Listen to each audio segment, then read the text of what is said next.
The Boy Who Cried Wolf. High atop the rolling, sparkle green hill, a young boy named Silas sat with his flock. The sheep were round, fluffy, and very quiet.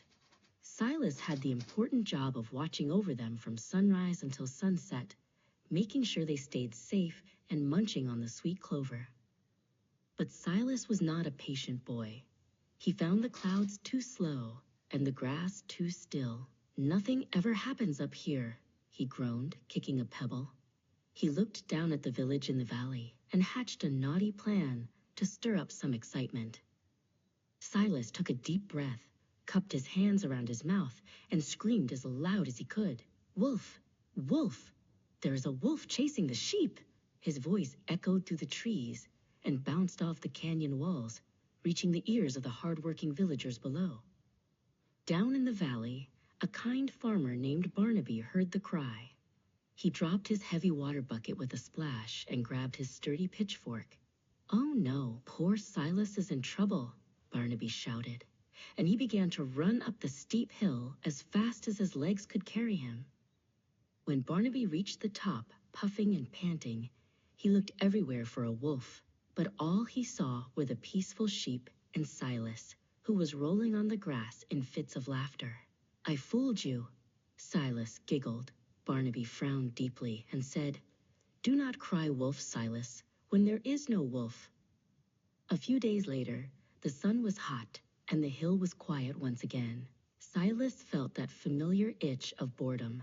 He forgot all about Barnaby's warning.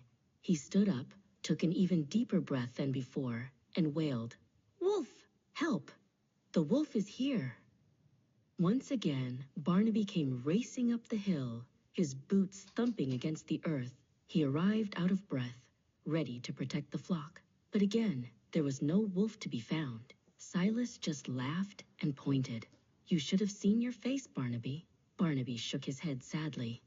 "Lies grow like weeds, Silas. Soon, no one will trust the garden of your words." As the sun began to dip below the mountains, painting the sky in shades of orange and purple, a real shadow crept out from the dark forest.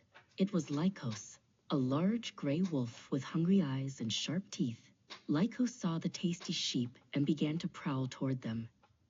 Silas was terrified. This was not a trick. He screamed for help with all his might. "Wolf, please! Lycos is here. I am not joking."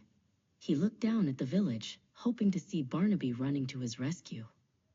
But down in the valley, Barnaby heard the cries and simply sighed.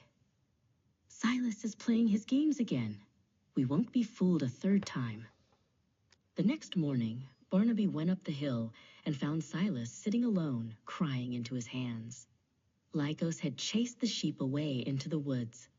"Nobody believed me," Silas sobbed. Barnaby sat beside him and spoke softly. "A liar will not be believed, Silas, even when he speaks the truth. Let this be the last time you cry for help you do not need."